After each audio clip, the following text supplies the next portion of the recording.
प्राकृतिक भाग। अपने प्रदेश का क्या नाम है?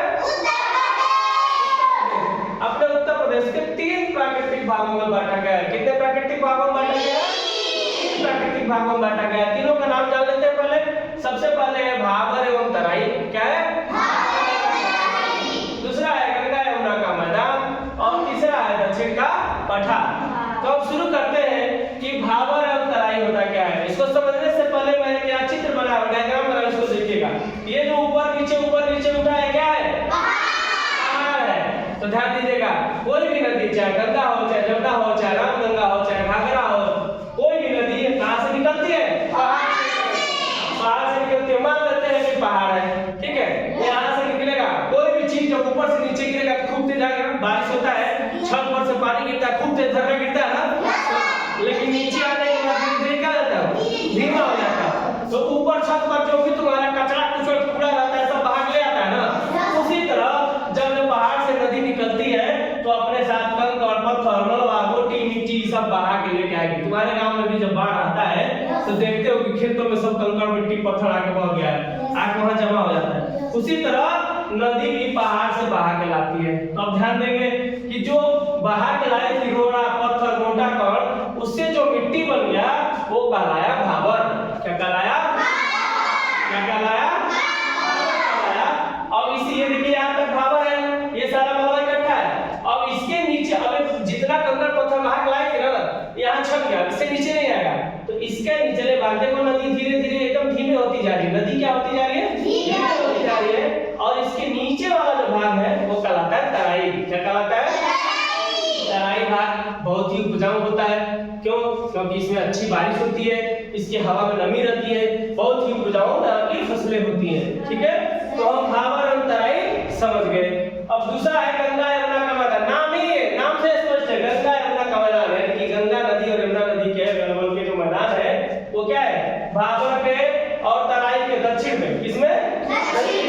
दक्षिण में जो मैदान है, समतल मैदान, जैसे अपने यहाँ का समतल मैदान है ना, जिसमें खेती अच्छी होती है, वो कहलाता है गंगा यमुना का मैदान। और ये किस मिट्टी से बना है? जलोढ़ मिट्टी से। किस मिट्टी से बना है? जलोढ़ मिट्टी से बना है। तीसरा हमने पढ़ा दक्षिण का पठार। अब पठार क्या होता है भाई? पठार मतलब पहाड़। पठार मतलब पहाड़।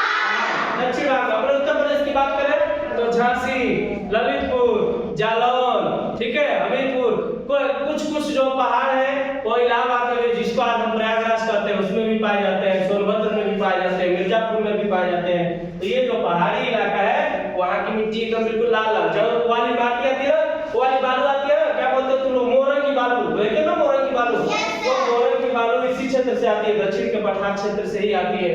अब चूंकि यहाँ बारिश नहीं होता है, जब बारिश नहीं होगा तो गर्मी खूब पड़ेगी ना। बारिश नहीं होगा तो ऐसे पेड़ पाए जाएंगे जो कम पानी में भी उग जाए, मतलब जो कम पानी में भी उगे, तो इस तरह के पेड़ पाए जाते हैं। समझ में आ गया? फिर से हम दोहरा लेते हैं एक बात। हम अपने उत्तर प्रदेश को 3 प्राकृतिक भागों में बांटे हैं। कितने प्राकृतिक भागों में? 3 प्राकृतिक भागों में बांटे हैं। सबसे पहला भाबर एवं तराई। भाबर एवं तराई का मतलब क्या होता है कि जो पहाड़ से नदी कंकड़ पत्थर बालू बहा के लाती है, उससे जो मिट्टी बन जाती है वो कहलाती है भाबर, और उसके निचली सतह को हम बोलते हैं तराई। क्या बोलते हैं? तराई। तराई बहुत ही उपजाऊ होती है। क्यों? क्योंकि इसमें रोड़ा पत्थर नहीं होता है, इसके हवा में नमी होती है, इसमें बारिश अच्छी होती है, इसलिए खेती भी अच्छी होती है। अब आ जाते हैं गंगा यमुना का मैदान। भाबर और तराई जो अभी हम पढ़े हैं, उसी के दक्षिण वाला जो भाग होता है वो गंगा यमुना का मैदान कहलाता है, और ये जलोढ़ मिट्टी से बना है। किस मिट्टी से बना है? जलोढ़ मिट्टी से बना है। ठीक है, अब दक्षिण का पठार, नाम ही है कि दक्षिण का पठार सबसे दक्षिण में रहेगा। दक्षिण का पठार, पठार मतलब पहाड़, ठीक है। अपने उत्तर प्रदेश में कहाँ पहाड़ है? झांसी में है, हमीरपुर में है, उदय में है, जालौन में है, ये सब ललितपुर में है, कुछ प्रयागराज में है, कुछ जो है उधर चूर्क चुनार इधर वाले एरिया में है ना, विंध्याचल वाला विंध्याचल पर्वत है, तो वहाँ गर्मी बहुत पड़ती है। क्यों?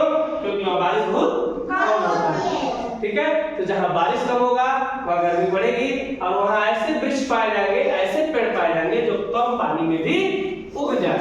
समझ में आ गया? तो अब जिससे पूछेंगे बताएगा ना, अपने उत्तर प्रदेश को कितने प्राकृतिक भागों में बांटा गया?